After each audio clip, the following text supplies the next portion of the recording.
আপনি কি শুনতে পাচ্ছেন? হ্যাঁ, আমি আপনাকে শুনতে পাচ্ছি। আপনি কেমন আছেন? ভালোই আছি, মন মেজাজ ভালো নেই। এই তো, আমি মোটামুটি ভালো আছি। আপনার মন মেজাজ ভালো নেই কেন? কিছু সমস্যা হয়েছে? কি আর বলবো, আমার গার্লফ্রেন্ড ছেড়ে চলে গেছে আমার। ও, এটা খুবই কষ্টদায়ক। আমি আপনার অবস্থা বুঝতে পারছি। এই সময়টায় নিজেকে একা মনে হতে পারে। আপনি কিছু বলতে চান এ ব্যাপারে?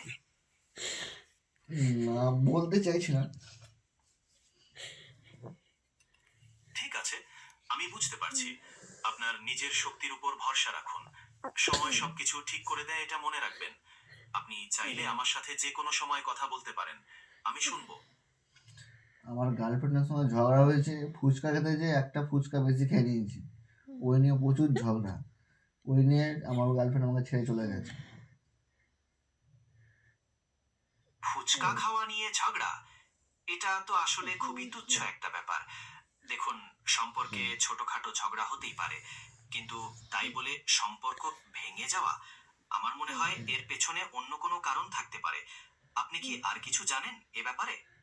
আমি ভাবছি আমি আর একটা গার্লফ্রেন্ড খুঁজবো। এটা কি ঠিক হবে?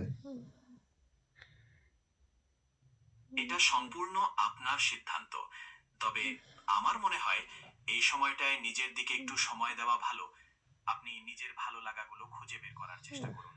নতুন কিছু শেখার চেষ্টা করতে পারেন। এতে আপনার মনও ভালো থাকবে। আর আপনি পরবর্তীতে কি করতে চান তা নিয়েও একটু ভাবতে পারবেন।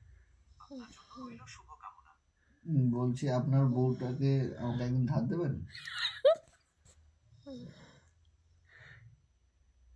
আমি তো আসলে কোনো মানুষ নই, তাই আমার কোনো বউও নেই।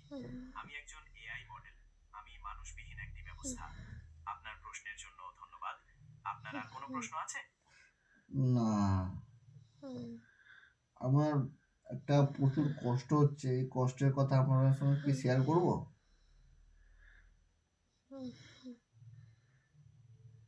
অবশ্যই, নির্দ্বিধায় আপনি আপনার কষ্টের কথা শেয়ার করতে পারেন। আমি আপনাকে মন দিয়ে শুনবো। হতে পারে আপনার কষ্ট একটু কমবে। বলুন, কি হয়েছে? আর বলছো কেন দাদা? আমার ঠিক আছে, যদি আপনি বলতে না চান, কোনো সমস্যা নেই। না, আমি বলবো। আমি আপনার সিদ্ধান্তকে সম্মান করি। আপনি যখনই প্রস্তুত হবেন, আমি তখনই শুনবো। কিছু আমি হালকা মিউজিক শুনলে কেমন হয়? মনটা শোনান, একটু ভালো হতে পারে। শোনান একটু হালকা মিউজিক। কেমন ধরনের মিউজিক শুনলে আপনার মন ভালো হবে? কিছু রবীন্দ্রসঙ্গীত, কিছু মেলোডিয়াস গান, নাকি একদম নতুন ধরনের গান? একটু আপনার পছন্দ মতো কিছু একটা আমি খুঁজে দিচ্ছি। একদম স্যাড সং, মন ভেঙে দেওয়ার মতো। নিশ্চয়ই, আপনার পছন্দ মতো কিছু মেলোডিয়াস স্যাড সং আমি খুঁজে দিচ্ছি। আপনার পছন্দের কোনো শিল্পী বা ব্যান্ড আছে? না, না। ঠিক আছে, আমি তাহলে আপনার পছন্দ মতো কিছু স্যাড সং প্লে করছি। শুনুন, আশা করি ভালো লাগবে। আর যদি কোনো নির্দিষ্ট শার্কের নাম মনে পড়ে, তাহলে আমায় বলবেন।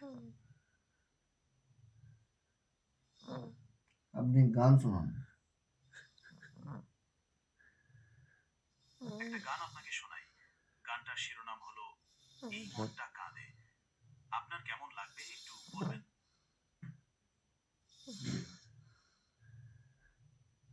ঠিক আছে, শোনান।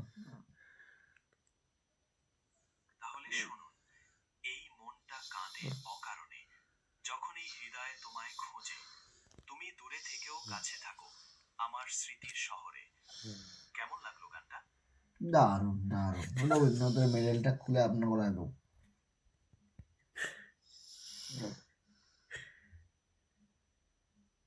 খুশি হলাম শুনে যে আপনার গানটা পছন্দ হয়েছে।